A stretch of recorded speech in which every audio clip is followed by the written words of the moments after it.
الحمد لله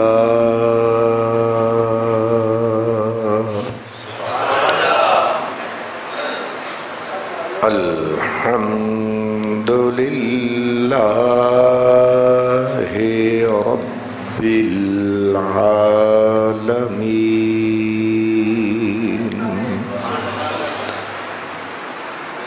والعاقبة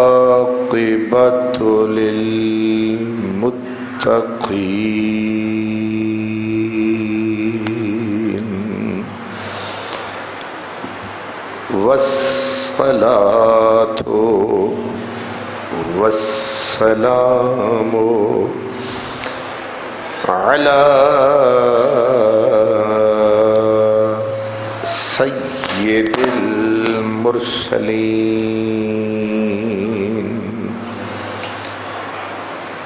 خاتم النبيين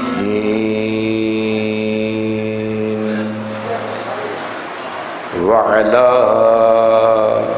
آله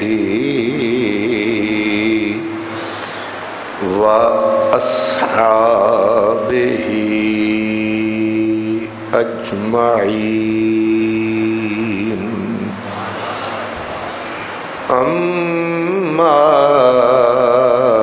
بعد فأعوذ بالله من الشيطان الرجيم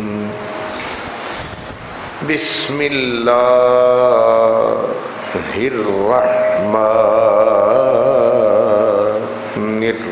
الرحيم إن بطش ربك لشديد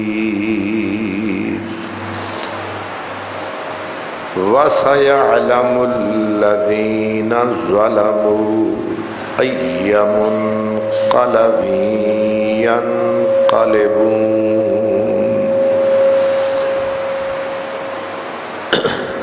صدق الله مولانا العظيم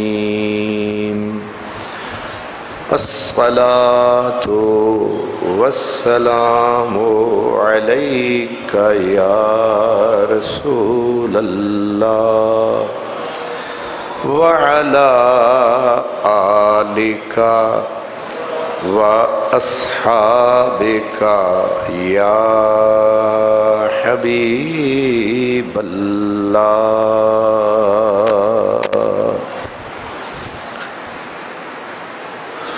برادران اسلام،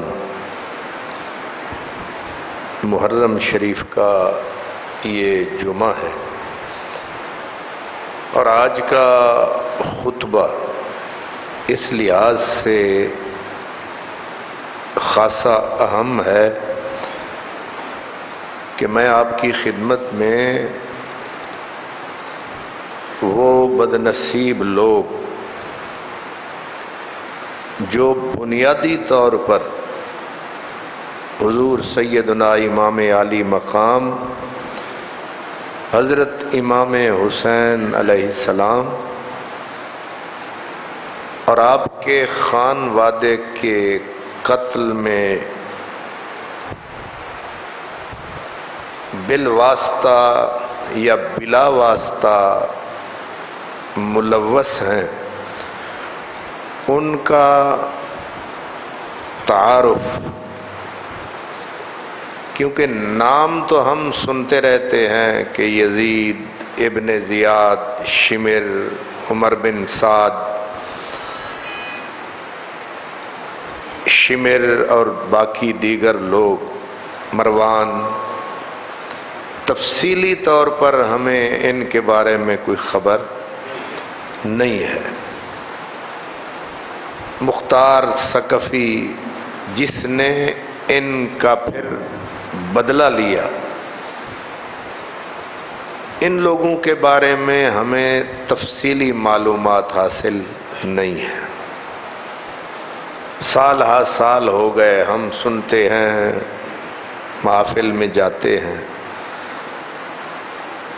آج میں حسب توفیق آپ کی خدمت میں ان کا انجام بھی اور ان کی تفصیلی ان کا تعارف بھی۔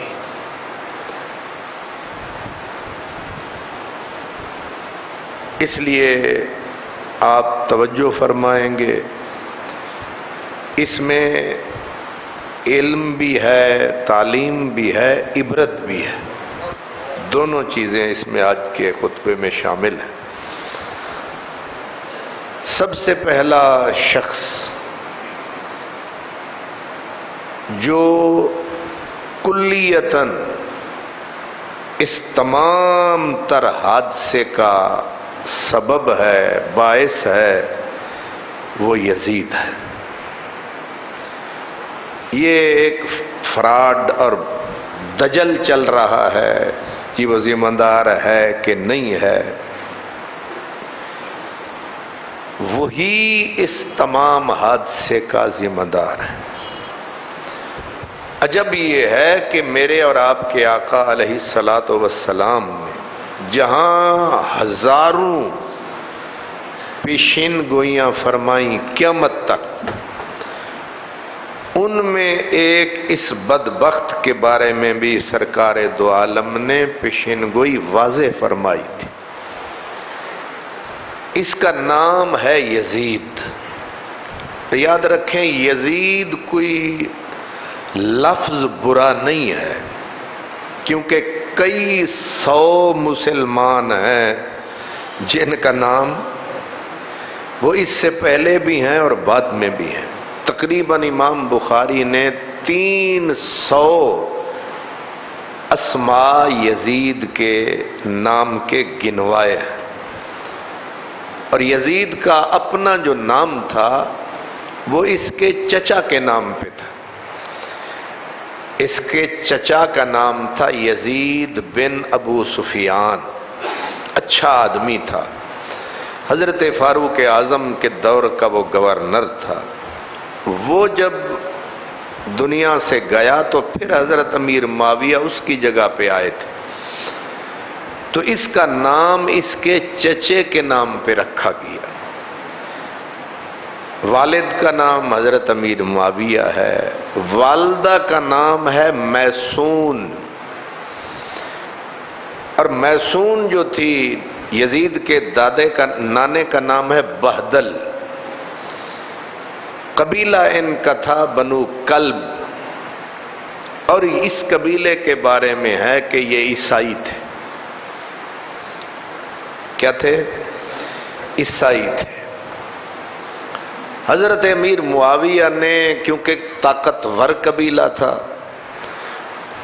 اور اس وقت عرب جو تھے وہ کچھ شادیاں ضرورت کی بنیاد پہ کرتے تھے، تاکہ ہمارا ایک طاقتور قبیلہ ہے اس کے ساتھ ہمارا رشتہ ہو جائے گا، ہمارا یہ بازو بھی مضبوط ہو جائے گا۔ شاید اس نیت سے انہوں نے میسون سے شادی کی، لیکن میسون کے معاملات حضرت امیر معاویہ کو پسند نہ آئے، اور معاملات ظاہر ہے ایک عورت کے جو ہوتے ہیں ان میں کوئی بھی معاملہ تھا، تو یزید ماں کے پیٹ میں تھا اور حضرت امیر معاویہ نے اس عورت کو طلاق دے دی۔ اب something is wrong behind this matter۔ ظاہر ہے بھئی ایک عورت ہے، اس کے پیٹ میں امانت ہے، اور خامد اس کو اتنی بھی انتظار نہیں کر رہا کہ کوئی بچہ پیدا ہو جائے، تو اس لیے اس معاملے کو اہل علم نے شک کی نظروں سے دیکھا ہے۔ جب طلاق ہو گئی تو وہ عورت اپنے مکے چلی گئی، تو یزید پیدا کہاں ہوا؟ وہیں پیدا ہوا۔ اب ظاہر ہے عورت ہے، اس کا میکا عیسائی یا غیر مسلم ہے، اینٹی اسلام، اسلام کے دشمن لوگ ہیں، تو تو انہوں نے اپنے دوتے کو جب پالا ہوگا، گٹی لگائی ہوگی، تربیت کی ہوگی، تو ہمارے ہاں شراب حرام ہے، ان کے ہاں حلال سمجھی جاتی ہے۔ ہمارے ہاں سور کھانا حرام ہے، ان کی سب سے مرغوب غذا ہی سور ہے۔ اس لیے یزید کی پیدائش، یزید کی پھر تربیت جیسے ہوئی، اس سے آپ میری ان چند لفظوں سے آپ اندازہ لگا سکتے ہیں۔ اور یاد رکھیں کہ بچہ سب سے زیادہ اثرات ابتدائی عمر میں لیتا ہے، کچی عمر ہوتی ہے، خالی کاغذ ہوتا ہے، کوڑا کاغذ، جو چاہو لکھتے جاؤ۔ سو یزید کا پس منظر تو یہ ٹھہرا۔ آگے اس کے بارے میں میرے آقا علیہ الصلوۃ والسلام کی پیشن گوئی، سرکار نے فرمایا اول من یبدل سنتی رجل من بنی امیہ یقال لہ یزید۔ حضور علیہ الصلوۃ والسلام نے یہ پیشن گوئی فرمائی تھی، سب سے پہلا بدبخت جو میری سنت کو بدل کے رکھ دے گا وہ بنو امیہ میں سے ہوگا، اس کا نام یزید ہو۔ دوسرا سرکار کا فرمان جسے محدثین نے نقل کیا ہے، وہ کہتے ہیں کہ حضور نے فرمایا میری امت کا معاملہ اچھا چل رہا ہوگا، سب سے پہلا جو اس پہ پتھر مارے گا، رخنہ انداز ہوگا، اس کا نام یزید ہوگا۔ اس لیے یزید کا کیریکٹر، کردار جس ماحول میں تربیت ہوئی وہ انتہائی ناقص، یہاں تک کہ جب حضرت امیر معاویہ کی وفات ہوئی ہے یہ اس وقت بھی شکار پہ تھا، یہ جنازے پہ نہیں پہنچا۔ اس کے کرتوت، کردار میں آپ کو ایک چھوٹا سا پہلے بتا چکا ہوں کہ ایک عرب کا دانا آدمی تھا، دانا، اس کا نام تھا احنف بن قیس۔ یہ ہوتا ہے نا ہر قوم میں کوئی نہ کوئی انتہائی ذہین، ضرورت سے زیادہ ذہین لوگ بھی پائے جاتے ہیں۔ تو اس کو بلایا حضرت امیر معاویہ نے اور پوچھا کہ اپنے بھتیجے کے بارے میں بتا، سن 56 ہجری میں یزید کو ولی عہد بنانے کی تحریک اٹھی۔ یزید خلیفہ یا بادشاہ یہ تو بنا ہے جا کے سن 60 ہجری میں، ٹھیک ہے، لیکن اس کو ولی عہد بنانے کی ابتدا سن 56 ہجری سے شروع ہوئی، وہ کہانی ایک الگ ہے۔ تو احنف بن قیس انتہائی دانا، جینیس، عبقری آدمی تھا۔ اس سے حضرت امیر معاویہ نے پوچھا بھتیجے کے بارے میں کیا خیال ہے؟ یہ بڑے بندے انجی پوچھتے ہوں دن تھوڑا بھتیجا ہے تو سنا ہوئے دے بارے۔ اب اس کا تبصرہ بھی کیا کمال تبصرہ تھا۔ اس نے کہا امیر محترم، اگر جھوٹ بولوں تو اللہ سے ڈر لگتا ہے، جھوٹ بولوں اللہ سے ڈر لگتا ہے، سچ بولوں تو آپ سے ڈر لگتا ہے۔ اس نے ایک ہی جملے میں پوری کہانی کھول دی، بالکل کلیئر ہو گئی ہے تصویر۔ جھوٹ بولوں تو اللہ سے ڈر لگتا ہے، سچ بولوں تو ظاہر ہے آپ سمجھ گئے ہیں سچ بولوں گا تو میں تو پوری گٹھڑی کھولوں گا، میں تو تیرے پتر کا ایک ایک دن رولوں گا اور تجھے غصہ آئے گا۔ آدمی کی فطرت ہے یہ اپنی اولاد کے بارے میں یا جس سے محبت کرتا ہے اس کے بارے میں یہ یس سننا چاہتا ہے، آل اوکے، سب ٹھیک ہے۔ تو پھر نواز شریف صاحب آپ کو سینے سے بھی لگائیں گے، آپ کو کھانے بھی کھلائیں گے، ہو سکتا ہے وزارت بھی دے دیں۔ یہ کبھی بھی نہیں ہو سکتا کہ آپ عیب، یہ کوئی عمر ہی ہوتا ہے جس کے سامنے اس کے عیب رکھو تو کہتا ہے شکریہ۔ ہم عام لوگ ہم اس کے متحمل، ہم یہ سننا چاہتے ہیں کہ کیا کہنے سرکار۔ اب میں پوچھوں نا جمعے کے بعد کہ آج جو باتیں میں نے کی ٹھیک تھیں، تو میرے ساتھی کہیں گے کمال ہے، جواب ہی کوئی نہیں۔ کوئی ایک آدھ شاید ہو جو کان میں آ کے کہے اے بھی تساں غلط آکھیا، اتھوں بھی تہاڈی زبان سلپ ہو گئی، پھسل گئی۔ تو احنف بن قیس نے بات تو پہلی سطر میں ہی کھول دی۔ آگے اس نے کہا کہ آپ اپنے بیٹے کی راتوں سے بھی واقف ہیں، اس کے دنوں سے بھی آگاہ ہیں، یہ آتا کہاں سے ہے وہ بھی آپ کو پتا ہے، یہ جاتا کہاں ہے وہ بھی آپ کو پتا ہے۔ اس نے ریشم میں لپیٹ کے مشورہ، کڑوا قسم کا انجی ہے نا، ریشم میں لپیٹ کے انتہائی کڑوا قسم کا مشورہ دیتے ہوئے کہا آپ اب اس کے بارے میں یہ سوچ رہے ہیں کہ میں اس کو اپنا نائب بنا جاؤں، تو ذہن میں رکھیے کہ حضور کی امت کا بھلا سوچیے، کس کو بنانے لگے ہو۔ بس ایک صحابی مدینے سے چلے، انہوں نے آ کے حضرت امیر معاویہ سے عرض کیا کہ میں آپ کو نصیحت کرتا ہوں، آپ ولی عہد بنانے لگے ہیں، میں اس معاملے میں خیر خواہی یہ ہے کہ امت پہ رحم کیجئے۔ آگے سے آپ نے اسے ارشاد فرمایا کچھ بچے بیٹے باقی صحابہ کے ہیں، یہ میرا ہے، مجھے ان سب سے یہ بہتر لگتا ہے۔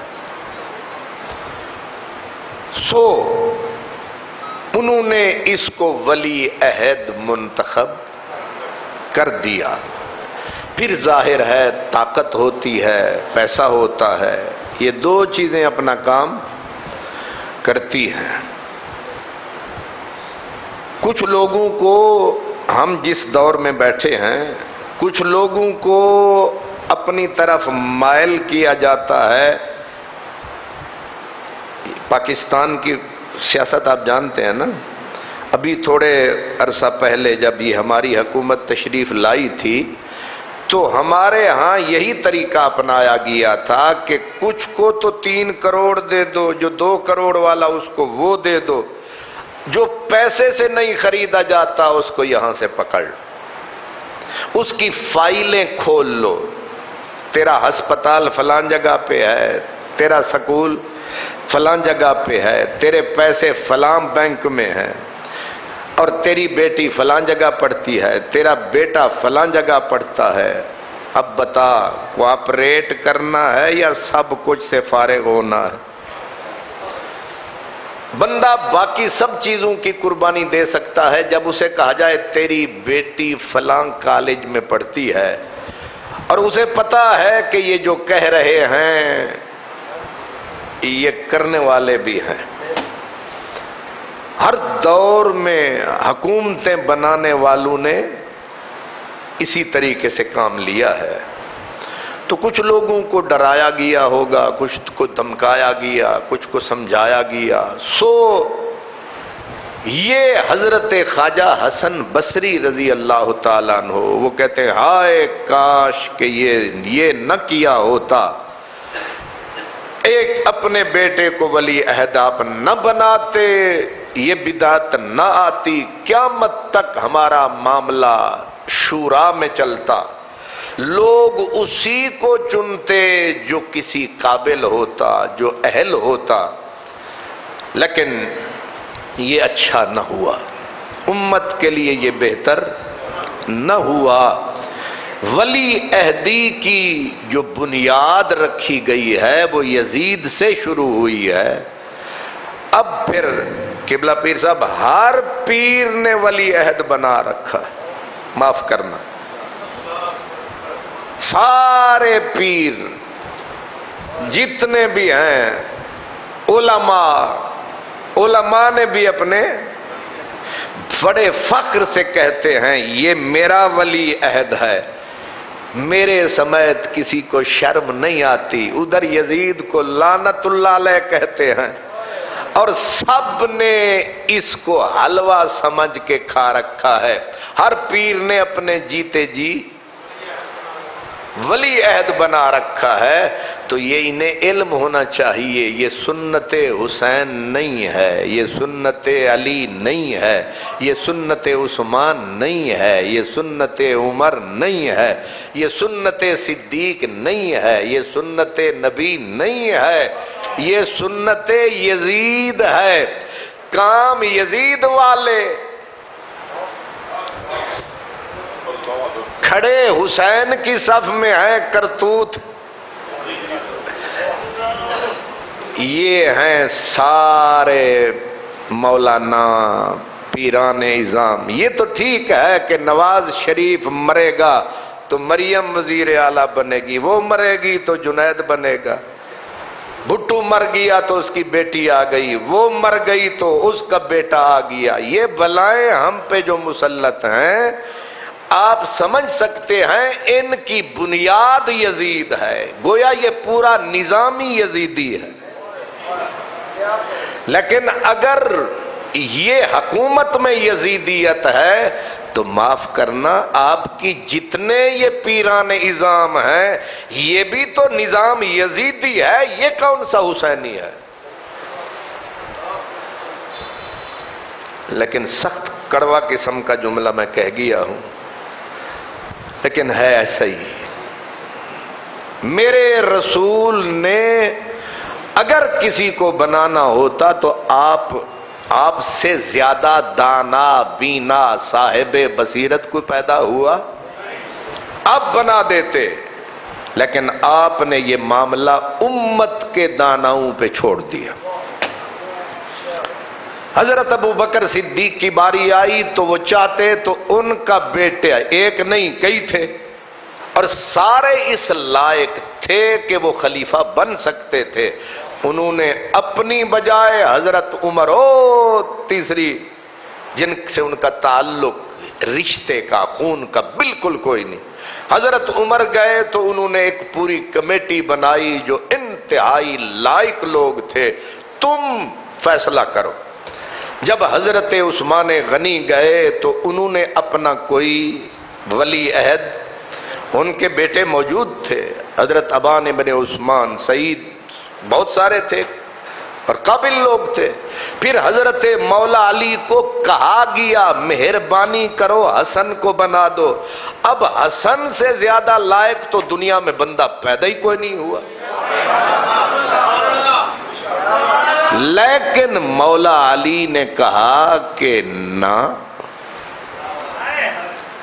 یہ معاملہ میں حضور کی امت پہ چھوڑ رہا ہوں، اگر وہ مناسب سمجھیں گے اس کو بنا دیں، جس کو وہ مناسب سمجھے میں جا رہا ہوں۔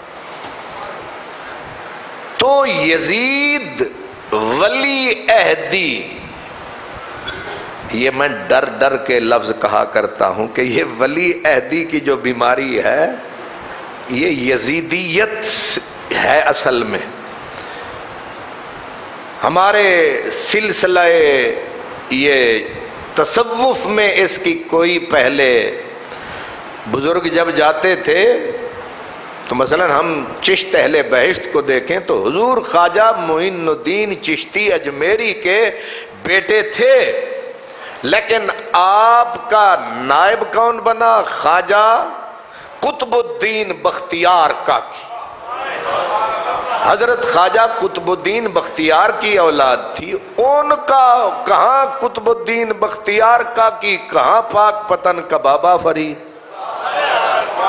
حضرت بابا فرید کے بیٹے تھے، پڑھے لکھے تھے، سب کچھ تھے، لیکن نائب کون بنا؟ او سید زادہ دلی کا خواجہ نظام الدین اولیاء۔ یہ کہیں بعد میں سلسلہ دیکھا دیکھی شروع ہوا اور وہ جاری ہو گیا، تو یزید کو سب کچھ بنا بنایا ملا۔ یہ بدبخت اس سن 60 ہجری میں حضرت امیر معاویہ کی وفات ہوئی، یہ ان کی جگہ کے اوپر مسلط ہو کے بیٹھا، اور جو کچھ باپ کے اچھے معاملے تھے سب کو ایک ہی قلم سے ختم۔ اب ہر کے آمد عمارت نو ساخت، جو آتا ہے نئی عمارت بناتا ہے، نئے نئے قانون دکھاتا ہے، سو اس نے بھی ایسے ہی کیا۔ اور اس بدبخت کی کمینگی، گندگی، غلاظت، گندی تربیت کا نتیجہ یہ نکلا، وہ تربیت جو ننیال سے لے کے آیا تھا، اس کا نتیجہ یہ نکلا کہ محدثین کہتے ہیں ابتدا بھی خون انتہا بھی خون۔ ابتدا ہوئی نبی کے گھرانے کے قتل سے، اور جب یہ درد کلنج میں مر رہا تھا، ایڑیاں رگڑ رہا تھا، اس وقت اس کی فوج نے اس کے حکم سے کعبے کو آگ لگا رکھی تھی، ادھر کعبہ جل رہا تھا، یہ نامراد مر رہا تھا۔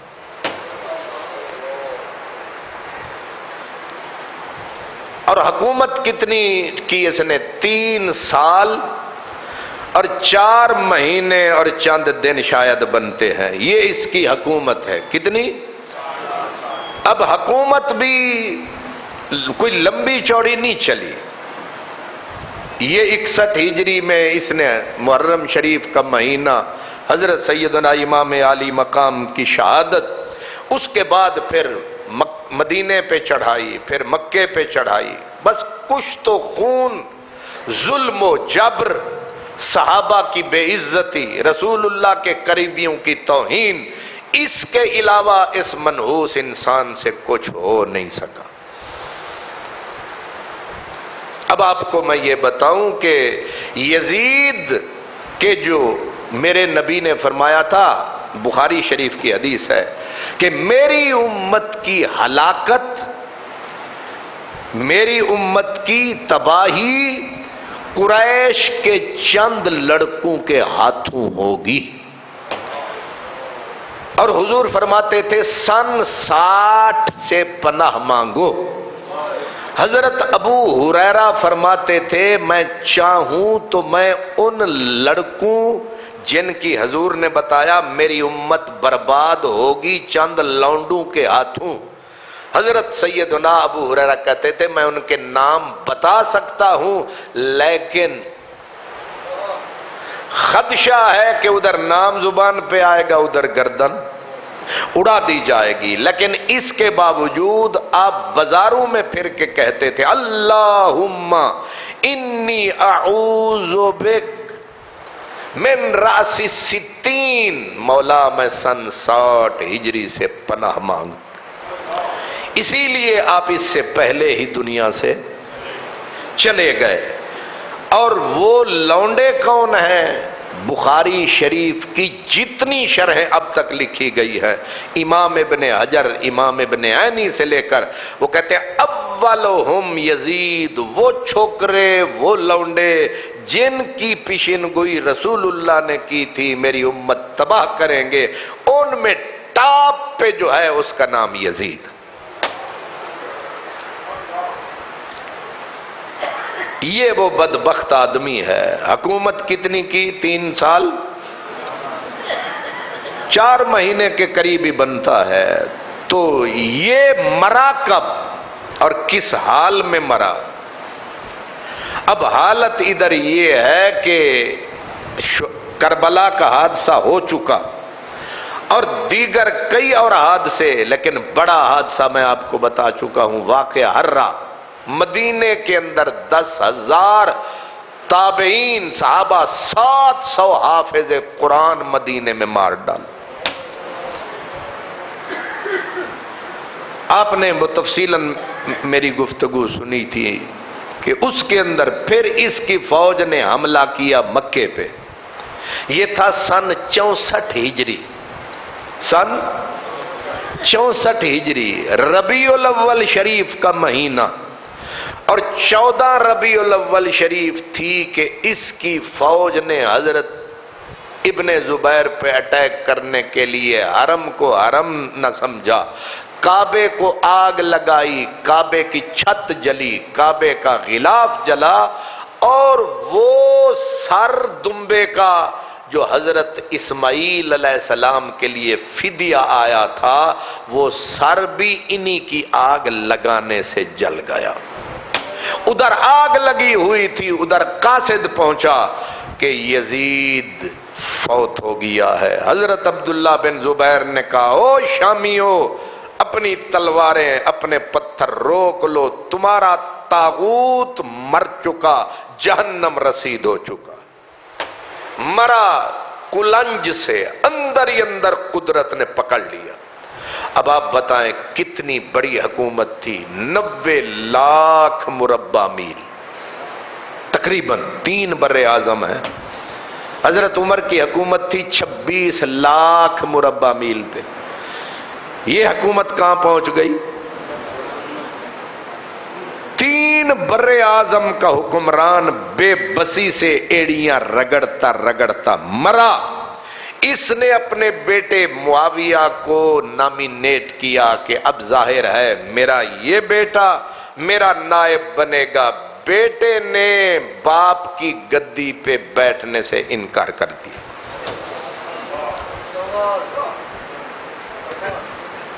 اس کو جب بلایا گیا، مجبور کیا گیا، سنبھال، یہ حکومت تیرے باپ کی ہے، حالانکہ اس کے باپ کی نہیں تھی، کسی کے باپ کی بھی نہیں تھی، لیکن باپ کی بنا دی گئی۔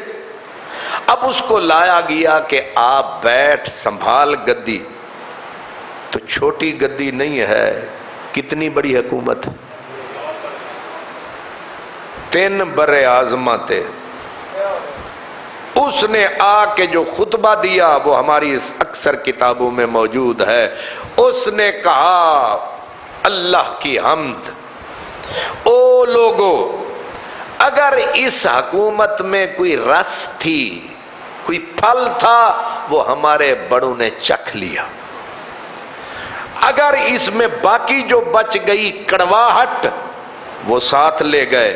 اب اس کڑواہٹ کو میں اپنے سینے میں اتارنے والا نہیں ہوں۔ جو کچھ میرے باپ نے کیا ہے، انہوں نے کیا ہے، یعنی حکومت لی ہے، میرا باپ اس کا اہل نہیں تھا۔ یہ میں پوری ذمہ داری سے آپ کو بتا رہا ہوں۔ بیٹا کہہ رہا ہے باپ کے معاملے میں، میرا باپ اس کے قابل نہیں تھا۔ اس نے کہا کہ پھر مجھے دکھ یہ ہے، بیٹا کہہ رہا ہے مجھے دکھ یہ ہے کہ مجھے آپ اپنے باپ کا انجام بھی معلوم۔ امام ابن حجر، میں کہا کہ عرب و عجم کا استاد ابن حجر مکی، امام الحرمین، وہ الصواعق المحرقہ، یہ کتاب شیعوں کے رد میں لکھی گئی ہے۔ حضرت سیدنا صدیق اکبر اور ان کی خلافت کو ثابت کرنے کے لیے تطہیر الجنان حضرت امام ابن حجر نے حضرت ابو امیر معاویہ کی دفاع میں لکھی ہے۔ یہ وہ ابن حجر ہیں، وہ کہتے ہیں اس نے خطبہ دیتے ہوئے کہا کہ میرے باپ نے قد قاتل ابن رسول اللہ، میرا باپ ہی رسول اللہ کے بیٹے کا قاتل تھا۔ شرم آتی ہے مجھے پاکستان کے مفتیوں پہ، ان بد نصیبوں پہ جو یہ کہتے نظر آتے ہیں کہ جناب ثابت نہیں ہے، تو جھک مارتے رہتے ہو، کتابیں نہیں پڑھتے ہو۔ اس کا بیٹا کہہ رہا ہے کہ میرے باپ نے ابن رسول کو قتل کیا، وخرب الکعبہ، کعبے کو تباہ کیا میرے باپ، شارب الخمر، میرا باپ شراب پیتا تھا۔ مجھے تکلیف یہ ہے کہ میرا باپ اپنے گناہوں کی پکڑ میں ہے قبر میں۔ آخری جملہ اس نے کہا میں اس تخت پہ نہیں بیٹھوں گا جو رسول اللہ کی گویا اولاد کے خون کے اوپر رکھا گیا ہے۔ اب یہ ہے حکومت 90 لاکھ مربع میل کی، تم میں سے جس کو چاہو جو چاہو، گویا یہ ہڈی پڑی ہے جس نے چوسنی ہے چوسو، السلام علیکم میں جا رہا۔ وہ گھر گیا، پھر اس کا جنازہ ہی اٹھا ہے، پھر اس کا گویا ایک دن بھی اس نے بیٹھ کے حکومت کا کوئی کام شام حکومت لی ہی نہیں۔ یہ یزید کی کہانی تو یہیں ختم ہو گئی۔ اوپر آ گیا مروان نے ظاہر ہے خلافت یا حکومت تو آ رہی تھی یزید سے، یزید کا بیٹا وہ انکار کر گیا۔ اب اس کا ایک بیٹا تھا خالد، کیا نام تھا؟ وہ بہت ہی پڑھا لکھا تھا، انتہائی لٹریری قسم کا آدمی تھا، بڑا صاحب علم تھا۔ مروان نے اس کو چکمہ دیا کہ افائی کے بعد یہ حکومت تیری ہے، مجھے ذرا سیٹنگ کر لینے دے۔ مکار لوگ کیا کرتے ہیں، تو فکر نہ کر میں ذرا سیٹ کر لوں، پھر حکومت تیری ہے۔ لیکن اس نے اگلا قدم یہ کیا، اس کو کہتے ہیں انتقام۔ چپ کے کیسے آتا ہے؟ ادھر یزید کلنج میں مرا، برباد ہوا، ادھر بیٹے نے اپنے باپ کی پوری بایوگرافی 6 سطروں میں بیان کر کے اپنے باپ کو تذلیل اور حد کر دی، اس کو ننگا کر دیا باپ کو۔ دوسرے بیٹے کو لالچ دی گئی تو اس کے بعد حاکم بننا، لیکن بیچ میں آنے والا وہ شیطان مروان، جس کا میں ہر دفعہ آپ کو بتایا کرتا ہوں، یہ وہی ہے ازلی دشمن بنو ہاشم کا، رسول اللہ کے خاندان کا، شیطان اعظم اس امت کا، حضرت عثمان غنی کی شہادت کا اولی سبب یہی خبیث، حضرت طلحہ کا قاتل، کئی صحابہ کا قاتل، یہی تھا وہ جس کے باپ کو میرے نبی نے لعنت کی تھی۔ اس کا باپ تھا حکم، جو میرے نبی کی نقلیں اتارتا تھا۔ مروان کے باپ کا نام ہے حکم، مروان بن حکم جو تھا حضور کی نقلیں اتارتا تھا۔ ایک دن حضور نے دیکھ لیا اور فرمایا کن کذالک، جیسا تو منہ بنا رہا ہے اسی طرح ہی ہو جا۔ پھر منہ سیدھا عمر بھر، پھر حضور نے اس کو نکالا، نکل جا یہاں ہماری سلطنت سے، طائف پہنچ گیا۔ اب حضرت ابو بکر کا دور آیا، اس نے کوشش کی مدینے آنے کی، فرمایا خبردار، جس کو رسول اللہ نے نکالا وہ پلٹ کے نہیں آ سکتا۔ حضرت عمر کا دور آیا، فرمایا خبردار۔ یہ مروان کا باپ جو تھا اس کو وہاں یعنی ملک بدر جیسے کسی کو کیا جاتا ہے ایسے کیا۔ حضرت سیدہ عائشہ صدیقہ فرماتی ہیں جب اس مروان نے اب اس کی ولی عہدی کا اعلان مدینے میں کیا اور حضرت عبد الرحمن ابن ابی بکر جو تھے وہ آڑے آ گئے، انہوں نے کہا یہ کیا تماشا ہے، باپ جا رہا ہے بیٹا آ رہا ہے، یہ کون سی سنت ہے؟ مروان نے کہا یہ سنت صدیق ہے۔ اس نے کہا جھوٹ بولتا ہے، میرے باپ کا یہ طریقہ نہیں، یہ کیسر و کسرا کا طریقہ ہے، یہ کافروں کا طریقہ ہے۔ اب فوراً گالیوں پہ اتر آیا مروان شیطان۔ تو جب اس نے ایک آیت پڑھی، آیت قرآن کی پڑھ کے حضرت ابو بکر کے بیٹے کو کہا یہ تیرے وارے چاہیے۔ حضرت عائشہ صدیقہ اندر حضور کے حجرے میں سن رہی تھیں، آپ نے اندر سے صدا دی، فرمایا جھوٹ بولتا ہے، یہ میرے بھائی کے بارے میں نہیں آئی، البتہ اس کے بارے میں بتا دیتی ہوں کہ میرے نبی کی زبان پہ اللہ نے اس کے باپ کو لعنت کی تھی، یہ باپ کی پشت میں تھا، لعنت اس کے باپ پہ برس رہی تھی اور اس سے مستفیض یہ بھی ہو رہا تھا۔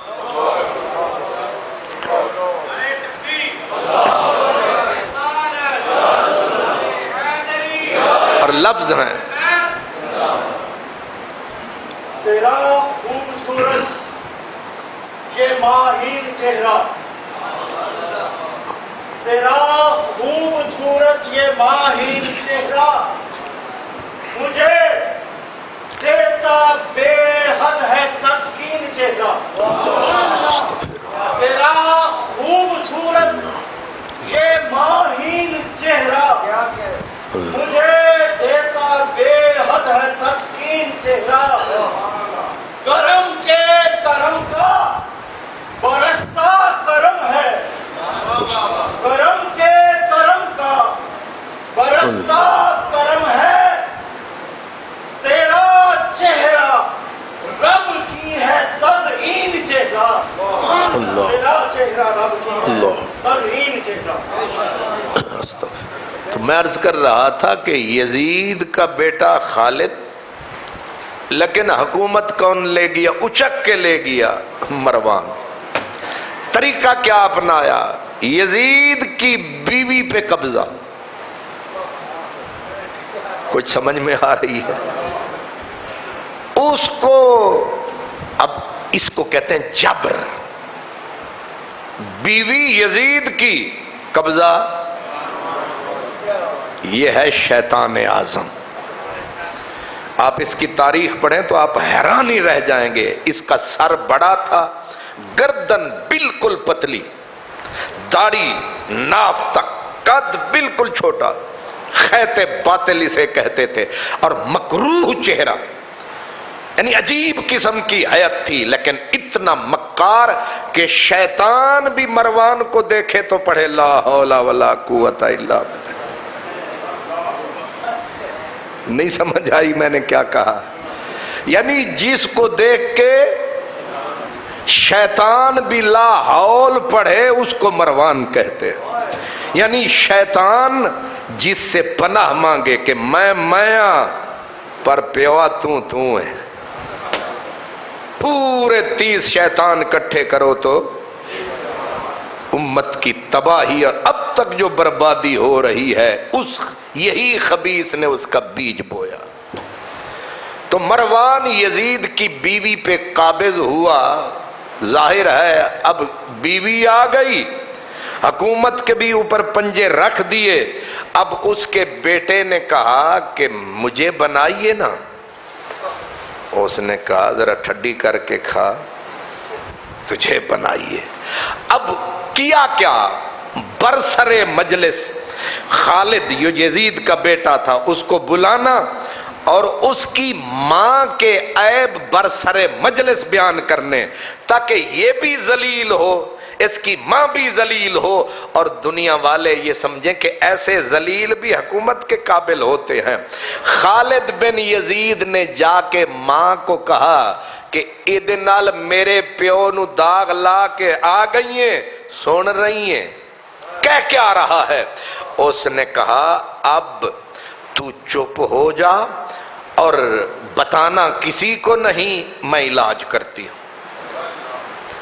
جس وقت یہ مروان شیطان بستر پہ آیا، اس نے کچھ نہ کچھ شربت میں ملایا، اس نے آرام فرمایا، اس نے اپنی خادماؤں کو بلایا اور اٹھا کے سرہنے سوئے ہوئے کے منہ کے اوپر رکھ کے چڑھ گئی یزید کی بیگم، آخر بیگم بھی تو یزید کی تھی، وہ چڑھ گئی اور گلے کو بھی دبایا، اوپر منہ رکھ کے اس کو سوتے میں مار ڈالا۔ یہ مروان 1 ہی سال میں جہنم رسید ہوگا۔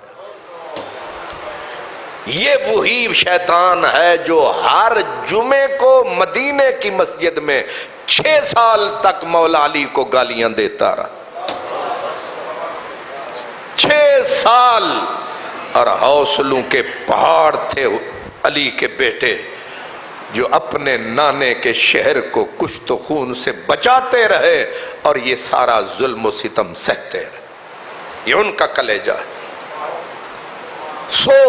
یہ یزید کا تھوڑا سا تعارف ہے. آگے مروان کا بھی آپ نے تھوڑا سا سن لیا. آگے ابن زیاد آتا ہے. کون؟ آج میں نے آپ کو اسی طرح سمجھانا ہے. آگے کون آتا ہے؟ ابن زیاد. ابن زیاد کا اصل نام ہے عبید اللہ. کیا؟ عبید اللہ. باپ کا نام ہے زیاد. زیاد کا باپ جو تھا اس کا نام تھا ابو عبید یا عبید. زیاد کا باپ یعنی ابن زیاد کا دادا. مگر معاملہ بڑا عجیب ہوا. یہ رہتے تھے طائف میں.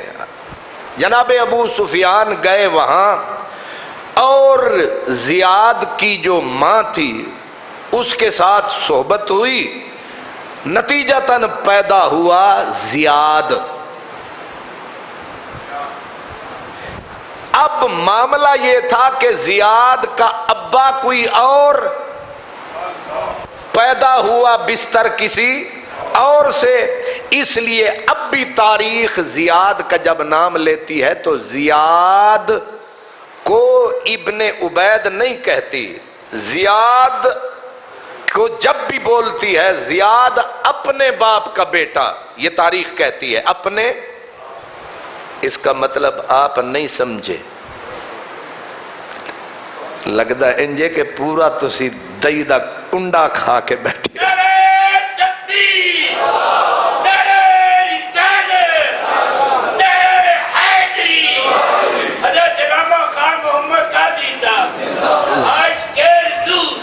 لفظ مانا ہے زیاد اپنے باپ کا بیٹا.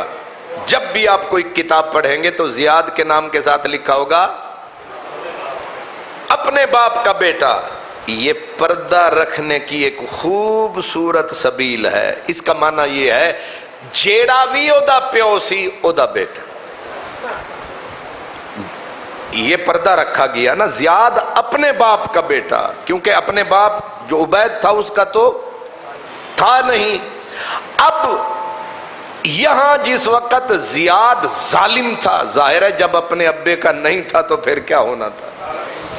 پرلے درجے کا ظالم. اس کو بنو امیہ کے اندر جب یہ آیا ہے تو حضرت امیر معاویہ نے قانوناً اس کو لاحق کر لیا اپنے باپ سے. یہ مسئلہ بھی آپ کے پلے پڑنے والا نہیں ہے لیکن آپ سمجھیں ذرا کہ انہوں نے قانوناً علل اعلان کہا کیونکہ میرے باپ نے اس کی ماں سے ناجائز تعلق جوڑ کے یہ میرے باپ کے نطفے سے پیدا ہوا لہذا میں اسے اپنا بھائی قرار دیتا ہوں. اب یہ کسی مفتی صاحب سے جا کے پوچھنا کہ یہ کیا ہے تو پھر بھائی جب بن گیا تو ظاہر ہے اس کو حقوق بھی وہی مل گئے. اب اس نے پھر جو ظلم و ستم کا بازار گرم کیا اس کی کوئی حساب نہیں. اس کا بیٹا ہے پھر یہ ابن زیاد. زیاد نے شادی کی ایک مرجانہ نامی عورت سے اور وہ تھی مجوسی. کون؟ مجوسی. مرجانہ مجوسیہ. مرجانہ مجوسیہ. مجوسی مین آگ کے پجاری. ایرانی نسل سمجھ لیں. تو وہ مرجانہ وہ عورت جو تھی مجوسی نسل تھی وہ بیوی زیاد کی بنی. اس سے پیدا ہوا ابن زیاد یعنی عبید اللہ ابن زیاد. آپ اس سے کوئی خیر کی توقع رکھ سکتے ہیں؟ بھئی ایک مجوسیہ کا بیٹا ہے ابا دنیا کا مشہور قاتل ہے اور ابے کی پیدائش آپ سن چکے یوں ہوئی ایسے لوگوں سے نیچاں دی، اے بابے آئے میں نہیں آکھیا نیچاں دی اشنائی کولوں تے فیض کسے نہیں پایا، کی کرتے انگور چڑھایا۔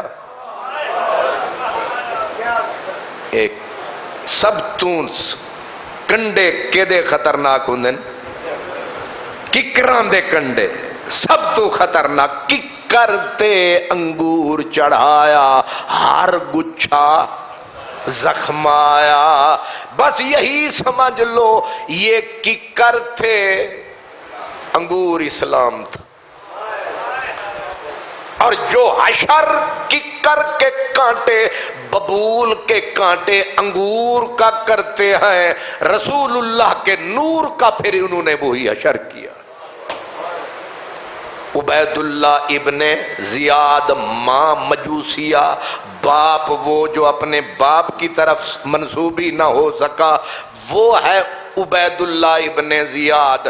اس کو پہلے بصرے کا حاکم بنایا گیا، پھر کوفے کا حاکم بنایا گیا، اور یہ نیچ اس وقت ٹوٹل عمر اس کی جنہیں آپ کہتے ہیں نا ٹین ایجر۔ میرے حضور میں صدقے آپ کی زبان پہ، میرے آقا نے فرمایا لونڈوں کی حکومت۔ یزید خود لونڈا جو 30-32 سال کا ہے، اور یہ نامراد جب امام حسین شہید ہوئے ہیں، ٹوٹل امام ذہبی کہتے ہیں کہ اس کی عمر ٹوٹل 28 سال تھی۔ عمر کتنی ہے ابن زیاد کی؟ 28 سال۔ اور آرڈر کن پہ چلا رہا ہے؟ حضرت خواجہ حسن بصری۔ آپ روتے تھے، کہتے تھے بڑا ظلم ہوا ہمارے اوپر، ایک سفیہ کہتے ہیں انتہائی احمق، ایک سفیہ قاتل خون خار درندے کو ہمارے اوپر مسلط، ایک لونڈے کو ہمارے اوپر مسلط کر دیا گیا، حاکم بنا دیا گیا، اور یہ ظالم وہی ہے۔ اب سنو، اب لوگ کہتے ہیں صحابہ کی شان یہ ہے، صحابہ کے بارے میں ایک لفظ بھی کہیں سے آئے تو ہم جلوس نکالتے ہیں، لیکن عجیب ڈرامہ ہے کہ یہی یزید، یہی ابن زیاد، صحابہ کرام کو کھلی گالیاں دی جاتی تھی۔ اب آپ کو میں 2 باتیں بتاتا ہوں۔ ابن زیاد جب گورنر بن کے کوفے میں آتا ہے، میرے اور آپ کے آقا کے ایک صحابی تھے حضرت عبداللہ مزنی رضی اللہ تعالیٰ عنہ، آپ گئے چل کے، آپ نے فرمایا دیکھ نوجوان، دیکھ تو عامل گورنر وزیر اعلیٰ بنا کے بھیجا گیا ہے، یہ ظلم و ستم کا بازار جو گرم کر رکھا ہے، اس کو ذرا لگام دے۔ کس مان سے گئے تھے کہ میں بزرگ ہوں، میرا شرم، کلمہ پڑھتا ہے، نماز پڑھتا ہے، میرا شرم کرے گا کہ رسول اللہ کا صحابی آیا ہے۔ ہم 15ویں صدی میں صحابی کا نام آتا ہے، بغیر کسی پڑھے لکھے کہہ دیتے ہیں سبحان اللہ، کہتے ہیں کہ نہیں؟ صحابی کا سٹیٹس اتنا بڑا ہے کہ کچھ بھی ہے، آخر رسول اللہ کو ایمان سے دیکھا تو ہے۔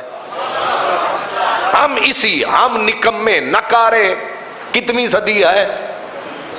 اور یہ جو پہلی صدی چل رہی ہے، ابھی چند سال ہوئے ہیں رسول اللہ کو گئے ہوئے، صحابی جو آیا اس نے مان سے کہا او نوجوان، ظاہر ہے لونڈا بھی ہے، او نوجوان ظلم ستم نہ کر۔ پھر یہ نہیں اپنی طرف سے کہا، میرے نبی نے بولا تھا کہ وہ رائی، وہ حاکم جو ایک رات بھی اپنی رعایا کے بارے میں برا سوچتا ہے، خدا اس کو جنت کی خوشبو بھی نہیں سونگھنے دے گا۔ رسول اللہ کا فرمان سنایا۔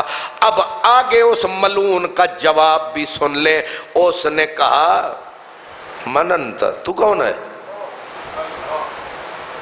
سارا زمانہ جنہیں جانتا ہے صحابی رسول، اسی شہر میں رہتے ہیں، ساری دنیا جن کے پاس آتی ہے آقا علیہ الصلوۃ والسلام کا ساتھی سمجھ کے آپ حیران ہوئے کہ بول کیسے رہا ہے۔ پھر اس نے کہا انما انت نخالۃ من اصحاب محمد، او بڈھے تم رسول اللہ کے صحابہ میں سے چھان بورا. علامہ صاحب کیا کہا؟ نخالۃ من اصحاب محمد، تم رسول اللہ کے صحابہ میں سے چھان بورا، یوز لیس، فضول قسم کی چیزیں. جی ہے کوئی حوصلہ؟ اب کوئی کہہ کے اب ہم نکمے نہ کارے، یہاں کوئی دین نہیں، ہم 15ویں صدی میں ہیں، 14 صدیاں بعد میں ہیں. اب کوئی میرے نبی کی صحابہ کو چھان بورا کہے، اگلے صرف یا نہیں زبان نکال کے کتوں کے آگے ڈال دیں. لیکن علل اعلان یہ کون ہے؟ یہ ہیں اپنے دور کے شیطان. ان کا سرپرست اعلیٰ اس کو یزید پلید کہتے ہیں. کس کی حکومت میں یہ کہا جا رہا ہے؟ یزید کی حکومت میں. حضرت عبداللہ مزنی ان صحابی کا نام ہے. آپ اٹھے وہاں سے اور روتے ہوئے آپ نے فرمایا کہ یہ وقت بھی دیکھنا تھا ہم نے. روتے ہوئے مسجد میں آ بیٹھے، لوگ کٹھے ہوئے، آنسو پوچھے سرکار روتے کیوں ہو؟ کہا یہ وقت بھی آنا تھا. کیا رسول اللہ کے صحابہ چھان بورا تھے؟ جو دین کو یہاں تک لائے ہم چھان بورا ہیں. اب وہ روتے ہی رہے اور پیغام بھیجا اس کمینے کو، کیونکہ قانون تھا کوئی بھی بزرگ مرے تو بادشاہ یا گورنر جنازہ پڑھاتا تھا. آپ نے پیغام بھیجا نہ میرے جنازے پہ آنا، نہ میری قبر پہ آنا، ہم رج گئے. جو عزتیں ہمیں ملنی تھی مل گئی. حضرت عبداللہ بن مغفل یہ دوسرے صحابی ہیں، مشہور صحابی ہیں. انہوں نے بھی پھر سمجھانے کی کوشش کی. وہاں کہا تھا نخالۃ من اصحاب محمد. ایسے کمینے زبانیں گندی. حضرت عبداللہ بن اپنا مغفل کو کہا انت حصالۃ من اصحاب محمد. معنی اس کا وہی ہے چھان بورا. آپ حیران ہوں گے یہی دور ہے اموی جس میں حضرت عبداللہ بن عمر کو ایک دوسرا گورنر اسی طرح کا شیطان وہ کہتا تھا اوے بڈھے تو سٹھیا گیا ہے، تیری عقل جواب دے گی، تو پاگل ہے. اور آگے کہتا میں تیرے ساتھ وہ کروں گا دنیا دیکھے گی. مطلب یہ تھا کہ میں تجھے تیرا سر اڑا دوں گا. پھر اس گورنر نے حضرت عبداللہ بن عمر کو عین اللہ کے اس ایریے میں جہاں مچھروں کو مارنا حرام ہے، اس نے ایک اپنے سپاہی کو کہا نیزہ لے، اس کو زہر میں بجھا، جا کے چبو دے ابن عمر کو، آپ تڑپ تڑپ کے مر جائے. اور وہی ہوا. حضرت عبداللہ ابن عمر فاروق پہلے گالیاں کھاتے رہے انہی لونڈوں کے ہاتھوں، پھر مارا گیا آپ کو زہر وہ نیزے میں ملا اس کو نوک پہ لگا کے. اب وہ چبو دیا گیا، بندہ مرے بغیر رستہ ہی کوئی نہیں تھا. نتیجہ یہ ہوا کہ آپ بیمار ہوئے اسی زہر سے. پھر ایسے شیطان مکار پوچھنے چلا گیا گورنر، کہنے لگا سنا کی حال ہے؟ اس کو کہتے ہیں مذاق اڑانا. کی حال ہے؟ حضرت عبداللہ بن عمر نے ایسے دیکھا، کہا یہ خیر ہے کس نے یہ حرکت کی؟ حضرت عبداللہ بن عمر بے خبر نہیں تھے. فرمایا اسی نے یہ حرکت کی ہے جس نے نیزہ بھی پکڑایا، زہر میں بھی بجھوایا اور حرام میں بھی اجازت دی کہ کوئی اور نہ جائے تو جا. فرمایا اسی نے مروایا ہے. اور کس نے مروایا؟ اور وہ قاتل سامنے بیٹھا ہے. یہ صحابہ کی آج جماعتیں ہیں، چندے کھا پیٹ پھلا کے گاڑیوں میں پھرتے ہیں صحابہ کے نام پہ.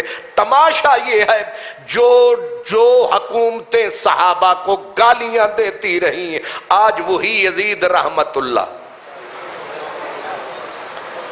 یہ میری سمجھ میں نہیں آ رہا یہ مسئلہ. یہی یزیدی حکومت ہے. اگلی حکومت آئی وہ بھی یزیدی کا تسلسل تھا. حضرت عبداللہ ابن مسعود کتنا بڑے صحابی ہیں, ان کو کہتے تھے رئیس المنافقین. حضرت انس رضی اللہ تعالی عنہ کو کہتا تھا یا خبیث. یہ ایک ایک لفظ کی میں ذمہ داری لیتا ہوں.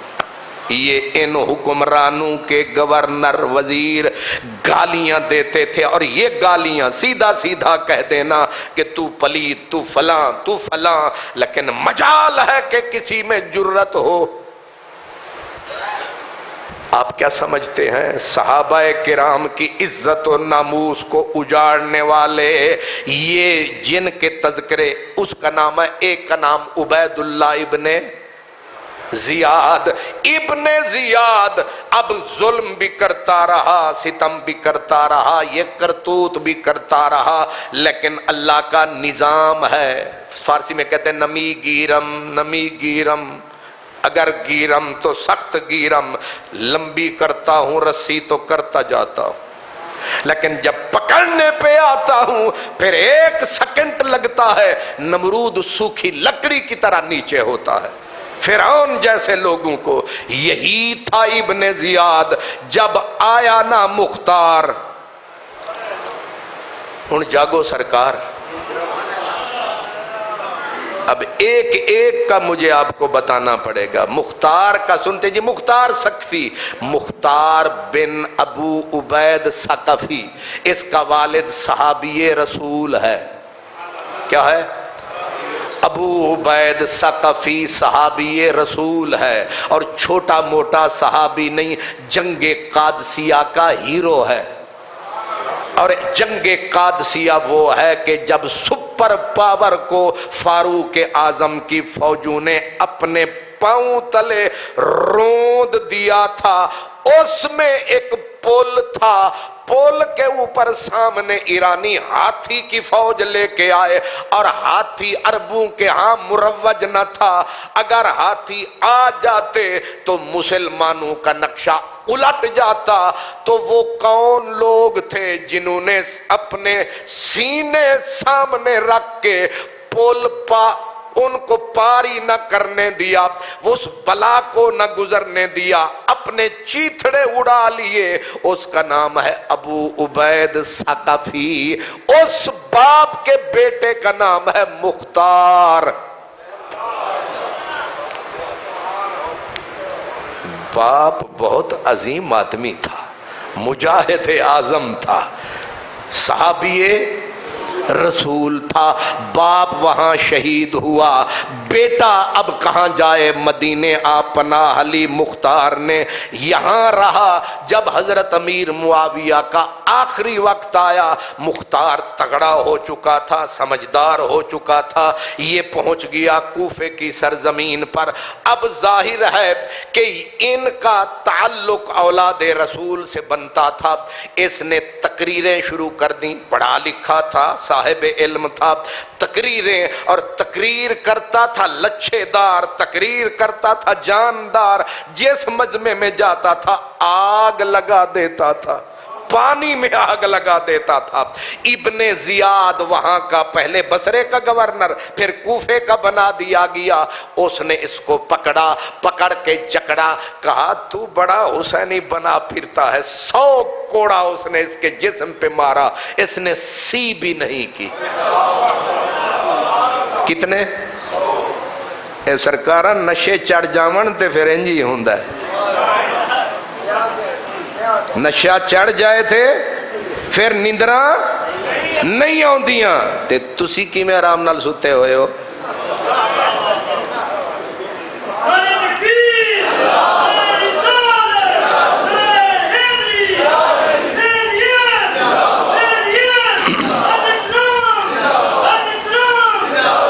مختار 100 کوڑا کھا کے بھی, اور کہا چلو اچھا ہوا نبی کی اولاد کے نام پہ 100 کوڑا ہے, خیر ہے.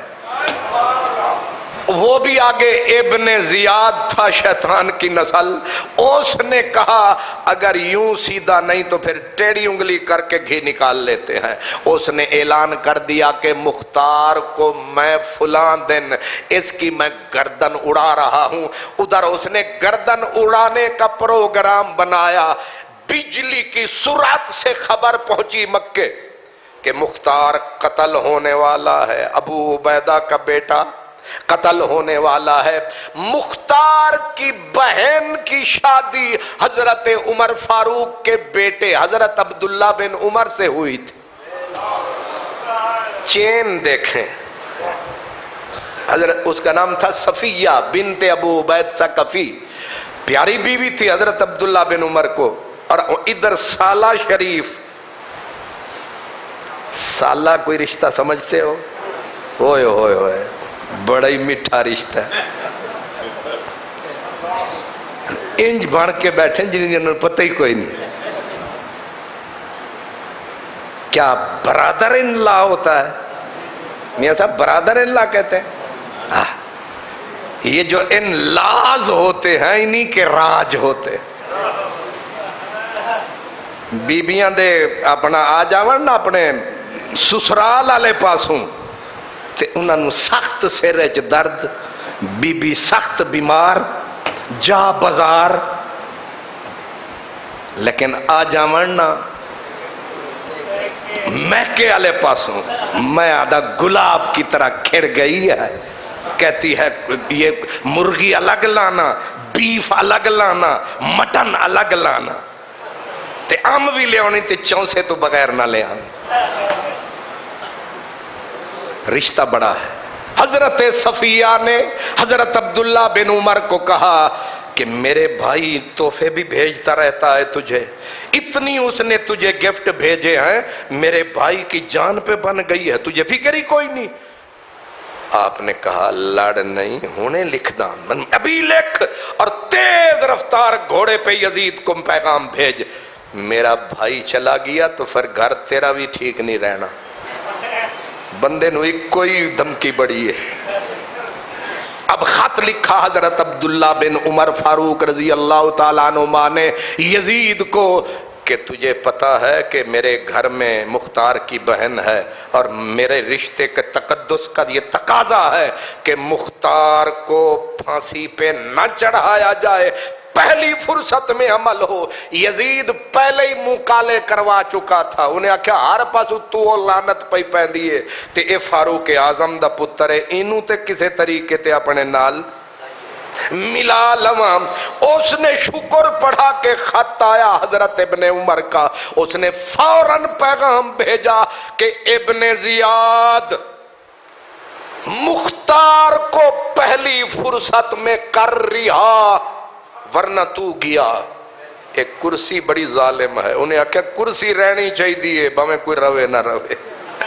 اس نے، اور آپ حیران ہوں گے کہ مختار کو پکڑ کے جلاد نے کھڑا کر رکھا تھا، تلوار جلاد کے ہاتھ میں تھی۔ کیا قدرت کا نظام ہے!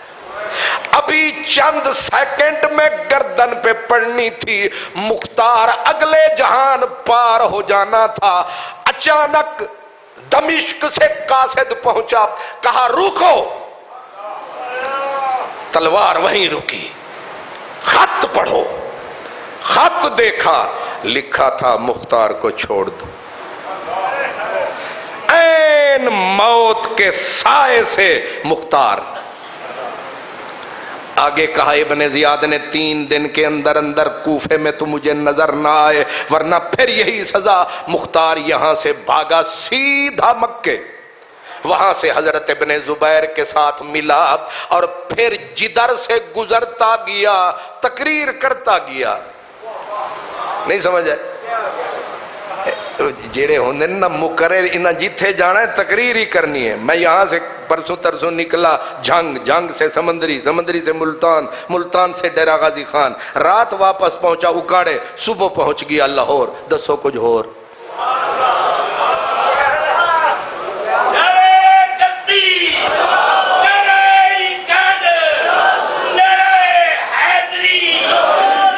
جناب خان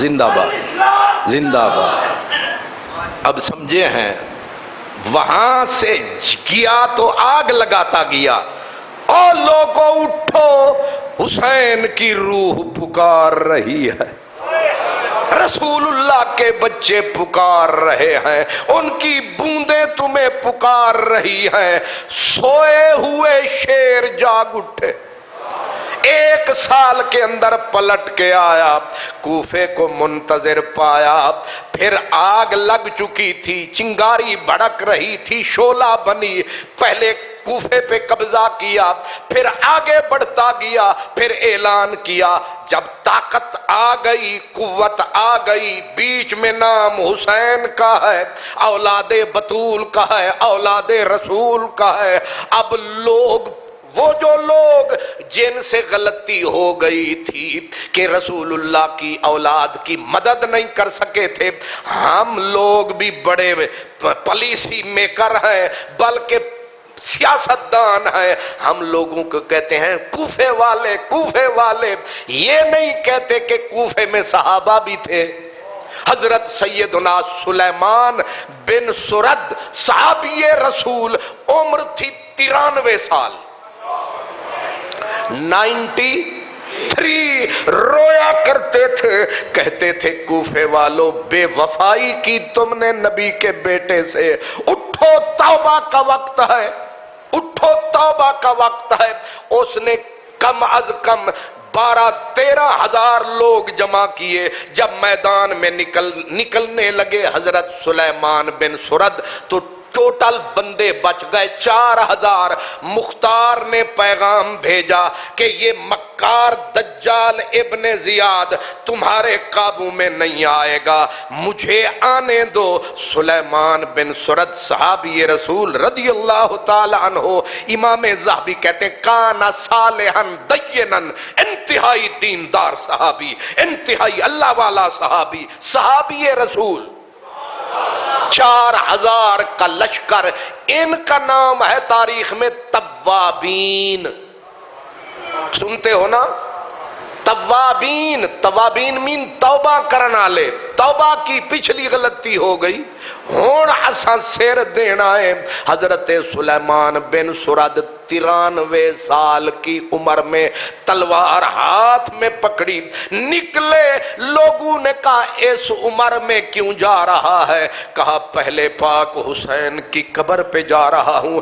ایک دن ایک رات 4000 آدمی امام عالی مقام کی قبر پہ بیٹھ کے روتا رہا اور معافیاں مانگتا رہا، رسول اللہ کے بیٹے غلطی ہوئی، کمزوری دکھائی ہم نے، اب پھر دعا مانگتے اے اللہ ہم نے نبی کے بیٹے کو چھوڑ دیا تنہا، اب فاغفر لنا وتب علینا، مولا غلطی معاف کر، بخشش کر۔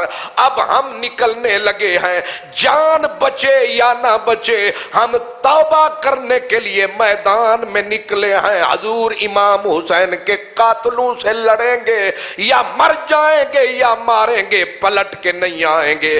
4 امیر بنائے گئے، جب لڑائی ہوئی 3 دن تک یزیدیوں سے لڑتے رہے۔ حضرت سلیمان بن سرد صحابی رسول امام حسین کی شہادت کے بعد، یوں نہ سمجھو کہ امام حسین کی شہادت کے بعد ٹھنڈ پڑ گئی، نہ یہ آگ جلتی رہی ہے، اور صحابہ میدان میں رہے ہیں، اور حضرت سلیمان بن سرد اس بڑھاپے میں توبہ کے شکل میں شہید ہوئے، 2 سالار شہید، 3 شہید، 4 شہید۔ 4000 اہل ایمان نے امام عالی مقام کی محبت میں اپنی گردنیں کٹا دی۔ اللہ اکبر۔ اب یہ تو گئے لیکن اپنا کام کر گئے، پیچھے مختار پہنچا، پیچھے مختار پہنچا۔ مختار نے جب پھر قبضہ جمایا کوفے پہ، اس نے کہا ایک ایک کو ڈھونڈو۔ ابن زیاد طاقتور بن چکا تھا، اتنے اور صحابہ تابعین مار دیے اس ظالم نے۔ مختار نے ابن اشتر کو تیار کیا اور ٹوٹل کتنی اس کو 8,000 کا لشکر دیا. آگے ابن زیاد 40,000 کا لشکر لے کے نکلا. کوئی ہے مقابلہ؟ 8,000 40,000. لیکن ہمیشہ جو جھوٹے ہوتے ہیں بزدل ہوتے ہیں، جو سچے ہوتے ہیں شیر دل ہوتے ہیں. سچائی حسینیوں کے ساتھ تھی. مختار کا لشکر جب میدان میں اترا تو 40,000 کا لشکر، وہ جانیں بچانے آ رہے تھے، یہ جانیں لڑانے آ رہے تھے. بڑا فرق ہوتا ہے. ایک تل کے آیا ہے کہ میں نے گردن دینی ہے، ایک آیا ہے کہ میں نے جتنا ان نہیں ہے جنہیں گردن. حضرت مولا علی نے جنگ خندق کے مقام پہ کہا، جب عمر بن عبد ود آگے آیا نا تو اس نے کہا ہے کوئی محمد عربی جنت جان والا بھیج. خاموش. مولا علی آگے بڑھے، میرے رسول نے کہا پیچھے کھڑا ہو. دوسری مرتبہ اس نے کہا ہے کوئی، سنا ہے کہ تیرے مرتے ہیں تو جنت میں جاتے ہیں، بھیج کوئی. مولا علی پھر آگے. تیسری مرتبہ جب آگے بڑھے حضور نے ہاتھ کیا، مولا علی نے کہا آقا جانے دیں، جانے دیں، یعنی جانے دیں. آگے جو لفظ کہے وہ تاریخ کے سینے پہ ثبت ہیں. کہا آقا میں مارا گیا تب بھی گھاٹا کوئی نہیں، یہ مار آیا پھر تے گھاٹا ویسے ہی کوئی نہیں. وہ کیسے؟ کہا اگر اس نے مجھے قتل کر دیا جنت میرے انتظار میں ہے، اگر میں نے قتل کر دیا جہنم اس کے انتظار میں ہے. سرکار نے فرمایا جا. یہی معاملہ ہے. 8,000 کا لشکر حسینیوں کا بدلہ لینے کے لیے اترا. آگے یزیدی لشکر 40,000. جب ہوئی لڑائی تو کر دی چھوٹے سے لشکر نے بڑے لشکر کی تباہی. یہاں تک کہ ابن زیاد کو ایسے پھڑکایا، ایسے پھڑکایا، باقی بھاگے، کچھ مارے گئے، لیکن یہ نامراد اپنے اوپر جھنڈا لپیٹ کے مرا پڑا تھا، تھوڑی سی جان تھی. اب ڈھونڈنے لگے کہ کہاں ہے وہ نامراد، وہ بدترین اولاد، وہ ابن زیاد. خود جو سالار لشکر تھا حسینی مختار کا، وہ کہتا ہے میں نے جو دیکھا جھنڈے میں چھپا ہوا ہے، بلکہ ڈنڈے میں چھپا ہوا ہے، جھنڈے میں چھپا ہوا ہے، ہاتھ نکلے ہوئے ہیں. اب جھنڈا کفن تھوڑا بن سکتا تھا. وہ کہتے ہیں اتنی خوشبو ملی ہوئی تھی کہ پورا بدن مہک رہا تھا. تو میں نے جھنڈا کھینچا اس کمینے کا، دیکھا غور سے، فل فور سے. میں نے کہا یہی بدنیاد ہے، اس کا ابا زیاد ہے، یہی مردود ابن زیاد ہے. تو فرماتے میں نے پہلے ٹھوکر ماری، اٹھ گورنر وزیر اعلیٰ اٹھ. اب وزارت کہاں بچانے آتی ہے جب تقدیر چل جاتی ہے تدبیریں نہیں چلتی. پھر وہ کہتا ہے میں نے تلوار کو بے نیام کیا اور راکھ کے ٹوٹے کیے اور کہا ان چوٹوں کو پہلے لٹکاؤ، پھر کچھ دن کے بعد انہیں آگ لگاؤ تاکہ فضا میں ان کی راکھ بھی نہ ملے. ابن زیاد ہو گیا برباد. آج نہ نام ہے نہ نشان ہے، حسین کی عجیب شان ہے.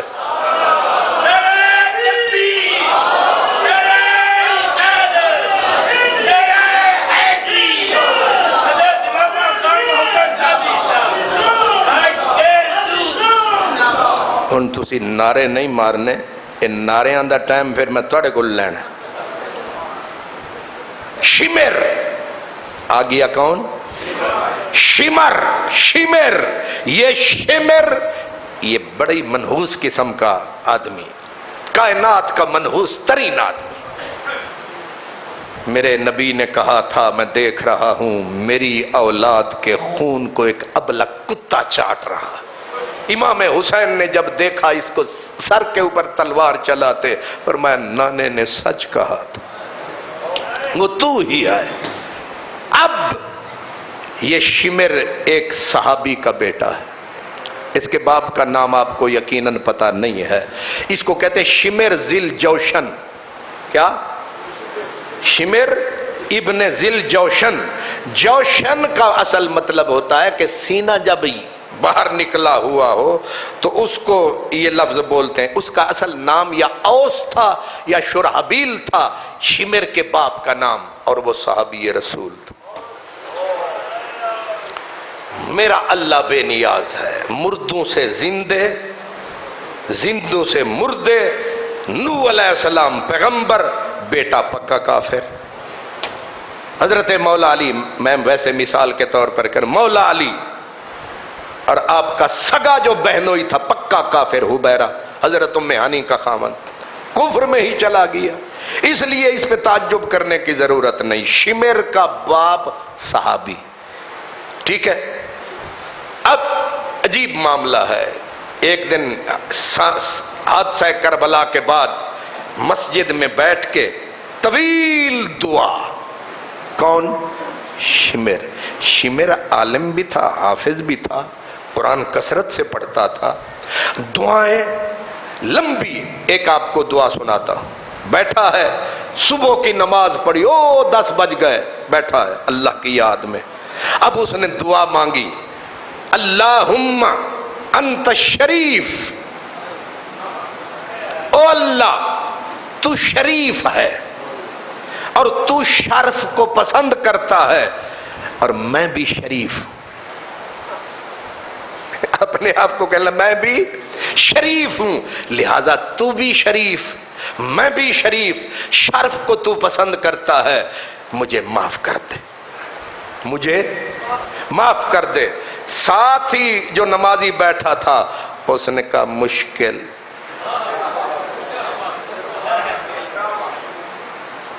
کیا؟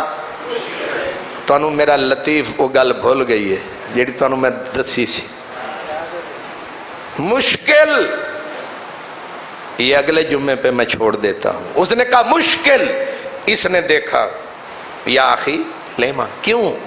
اس نے کہا ابن رسول کو قتل کرنے کے بعد بھی معافی کی امید ہے؟ اب سمجھو، آگے سے یہ نہیں کہتا کہ میں نے قتل کیا، ٹھیک کیا، اچھا کیا، آگے سے کہتا ہے یہ ابن رسول کے قتل والی بات تو ٹھیک کرتا ہے لیکن میں مجبور تھا۔ میں تاریخ کی ایک ایک کتاب اٹھائیں، کوئی بندہ بھی امام عالی مقام کے قتل کی ذمہ داری لینے کے لیے تیار۔ ابن زیاد جو تھا، جب اس کو یزید نے خط لکھا کہ تو اب مدینے پہ حملہ کر، امام ابن کثیر کہتے ہیں اس نے آگے سے جواب دیا کہ میں ایک فاسق فاجر کے لیے 2 جرم کٹھے نہیں کر سکتا، یہ لفظ نہ ہوں تو میری گردن اڑا دو۔ ایک فاسق فاجر کے لیے، بے ایمان کے لیے 2 جرم کروں؟ پہلے میرے ہاتھوں پہ رسول کے بیٹے کو قتل کروایا، اب کہتا ہے مدینے پہ حملہ کروں، میں ایسا کبھی نہیں کروں گا۔ ابن زیاد کا تبصرہ آگے، ابن زیاد کی ماں تھی تو وہ مجوسیہ، اس نے جب امام حسین کی شہادت ہو گئی، یہ گھر پہنچا تو مجوسی عورت نے کہا یا خبیث،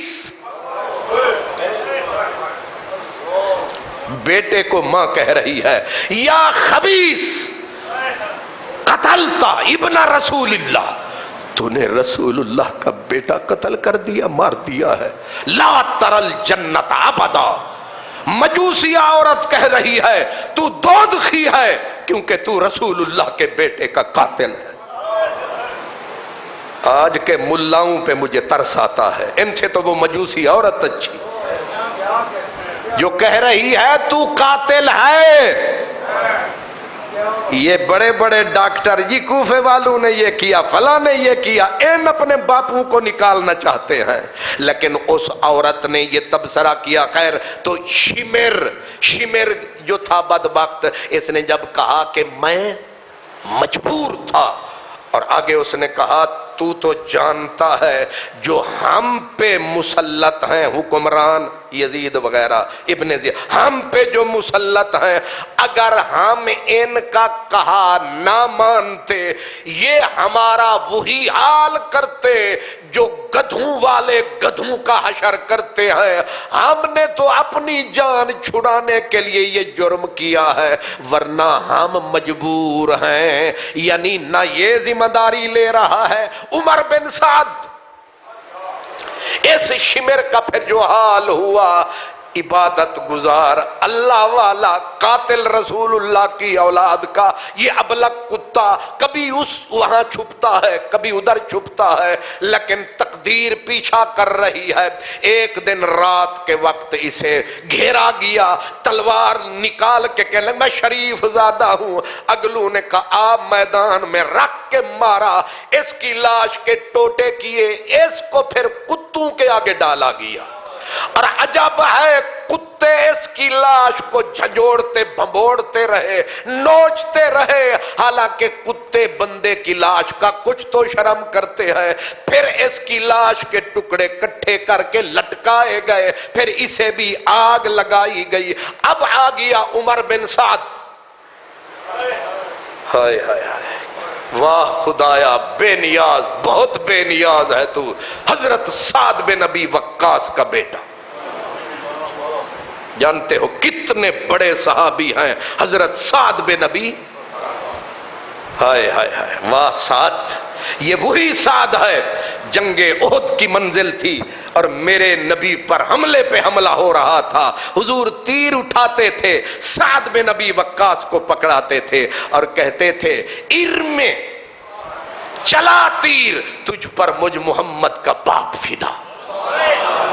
یہی سعد ہے. رسول نے بولا سعد فی الجنہ، باپ پکا جنتی، بیٹا پکا جہنمی.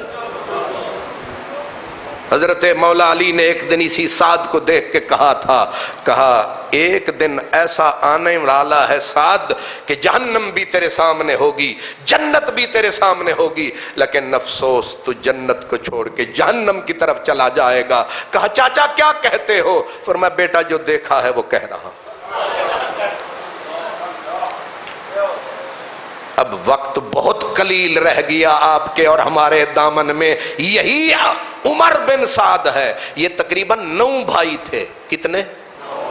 سعد رضی اللہ عنہ کے تقریباً 9 بیٹے تھے، ان میں یہ تھا اور یہ سب سے خناس تھا. ایک دن حضرت سعد بن ابی وقاص رضی اللہ عنہ بیٹھے تھے، یہ بھاگا ہوا آیا. کہا دیکھتے نہیں ہو ابا ادھر اپنا حکومت میں لڑائیاں ہیں اور تو چپ کر کے بکریوں اور اونٹوں کے بیچ میں بیٹھا ہے. حضرت سعد بن ابی وقاص نے کہا چپ، اپنا بکواس بند کر، چپ. آگے کہا تو نہیں جانتا میرے محبوب نے کیا بولا تھا؟ فرمایا ان اللہ تبارک و تعالی یحب التقی الخفی الغنی. میرے محبوب نے بولا تھا ایک وقت خاص ہے، اس وقت جو چھپ جائے، اکیلا ہو جائے، بچ جائے، وہی اچھا ہے. میں تو اپنے محبوب کی بات پہ عمل کر کے ایک طرف بیٹھا ہوں اور تجھے حکومت کی پڑی ہے. عمر بن سعد کو کہا، عمر کو، ایک یہ عمر ہے، ایک اس کا بھائی عمیر ہے، ایک عمر ہے، اس کا نام عمر ہے، اس کا دوسرا بھائی عمر، تیسرا بھائی عمیر، باقی بھی دیگر ہیں.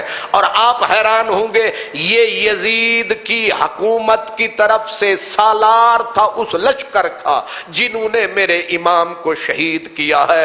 اور عجب یہ ہے اسی عمر کا بھائی عمیر اور عمر وہ مدینۃ المنورہ میں یزید کی فوج کے ہاتھوں مارے گئے. قدرت کا تماشا، وہ یزید کی فوج جو مدینے پہ حملہ آور ہوئی، 2 بھائی یزیدیوں کے ہاتھوں مارے گئے. یہ یزیدیوں کی طرف سے لڑکے میرے امام عالی مقام کا قاتل نکلا. باپ کون ہے؟ بیٹا لاٹھی ذات خدا دی جیڑا چیڑیاں ہتھوں باز مرام دائی.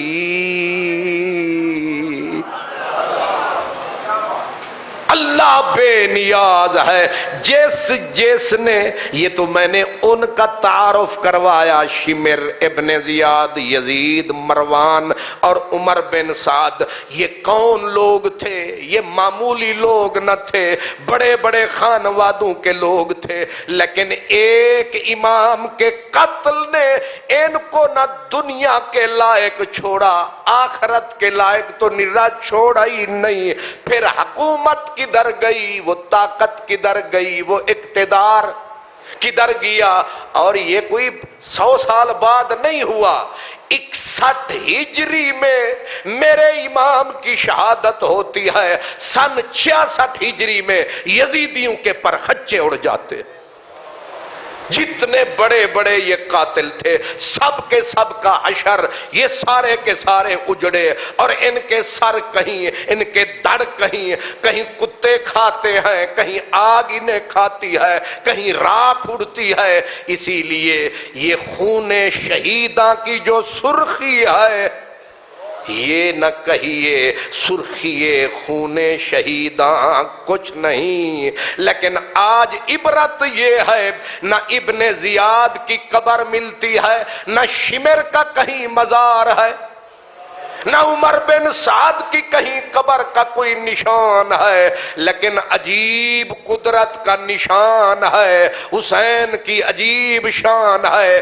جس جگہ پہ انہیں پیاس سے مارا گیا، ان کے اوپر گھوڑے دوڑائے گئے، جسم کو چور چور کیا گیا، آج وہاں جا کے دیکھو کہ میدان کربلا ہے. کربلا کیا ہے؟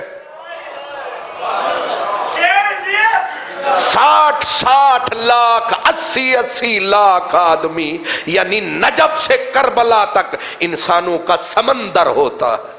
اس لیے قدرت نے بتایا جو حق کے لیے جان لڑاتا ہے وقتی طور پہ مٹ جاتا ہے، لیکن اللہ اس کو اٹھاتا ہے اور پوری کائنات میں اس کی عزت کا جھنڈا لہراتا ہے. یہ حسین اور آل حسین کا خون بتاتا ہے. اور جو باطل کی طرف سے لڑنے کے لیے آتا ہے وقتی طور پہ کرسی کے مزے اٹھاتا ہے، لیکن آخر میں ان وزیروں مشیروں کو کتا ہی کھاتا ہے. پھر ان کا نام نشان نظر نہیں آتا ہے. کربلا والا نقشہ ہمیں یہی سمجھاتا ہے. وآخر دعوانا ان الحمدللہ رب العالمین.